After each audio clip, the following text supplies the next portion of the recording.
Heureux de vous avoir rencontré. C'est toujours avec vous, votre enseignant de la langue française, Monsieur Mohamed Sadok. On est dans le cadre du mois d'évaluation et remédiation. Bien sûr, on va terminer notre travail sur la grammaire pour cette semaine. Alors, demain, c'est la dernière séance, c'est le vendredi, Inch'Allah. Alors, on va voir les derniers cours. Ce sont les types et les formes de phrases, bien sûr. On va commencer par les types de phrases. Alors, pour les types de phrases, il existe 4 types de phrases. Le premier type, c'est la phrase déclarative. Bien sûr, la phrase déclarative permet de dire quelque chose, raconter un événement, donner une opinion. Il énonce donc un fait ou répond aussi à une question. À l'écrit, il se termine par un point. Exemple, la maîtresse lève les yeux au ciel. Hassan va à l'école. Les enfants vont à la piscine. Alors, ce sont des phrases qui se terminent par un point et ils nous donnent une information. Le deuxième type, c'est la phrase interrogative, bien sûr.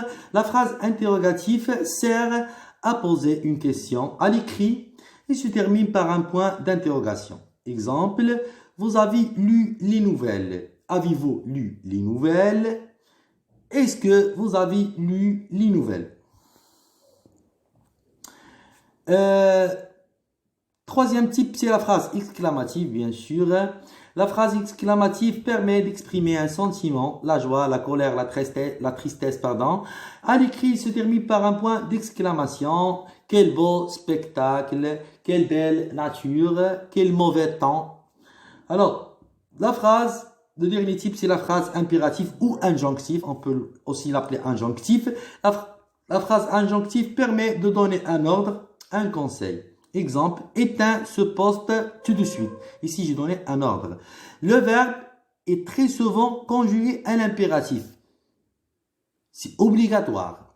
Maintenant, mes chers élèves, on va passer à la deuxième partie de notre présentation.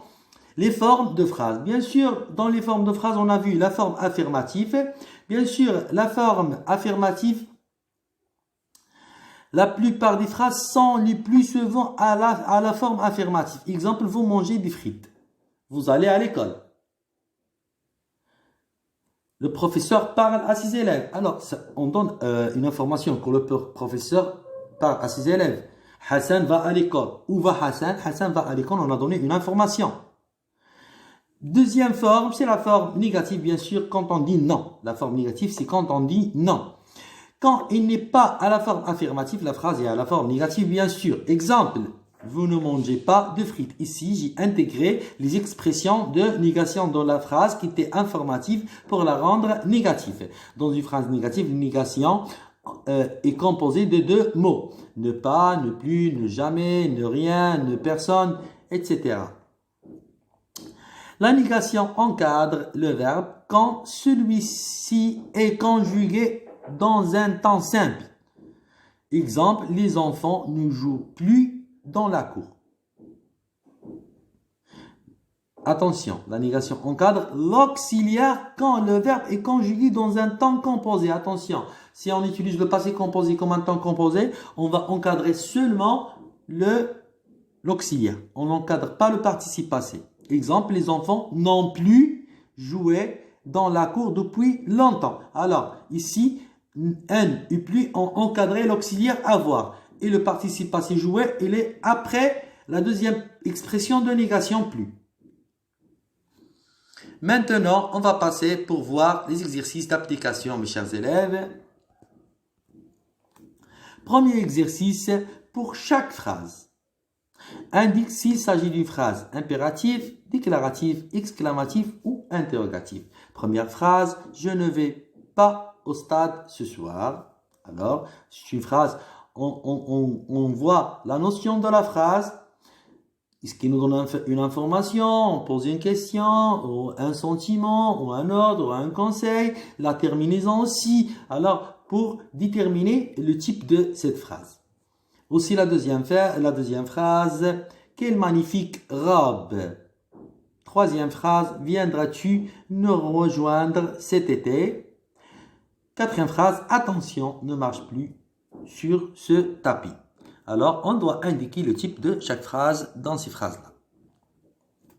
Deuxième exercice, transforme les phrases suivantes en phrases interrogatives. On va transformer ces phrases en phrases interrogatives. La première phrase, il aime le chocolat au lait. Deuxième phrase, Max et Jen sont jumeaux. Troisième phrase, vous adorez jouer de la guitare. Quatrième phrase, les enfants prendront le train. Maintenant, on va passer pour voir le troisième et dernier exercice. Écris à la forme négative les phrases suivantes. Salima va toujours à la piscine. Le jardin est couvert de fleurs. Ce château fort et hanté. Quatrième et dernière phrase. Je fais des rêves chaque nuit. Alors mes chers élèves, jusqu'ici je vais vous dire au revoir. On va se retrouver sur l'application WhatsApp pour voir la correction. Et si vous voulez, je peux vous lancer le diapo en PDF pour le sauvegarder aussi, accompagné de la vidéo. Merci et au revoir pour la séance prochaine.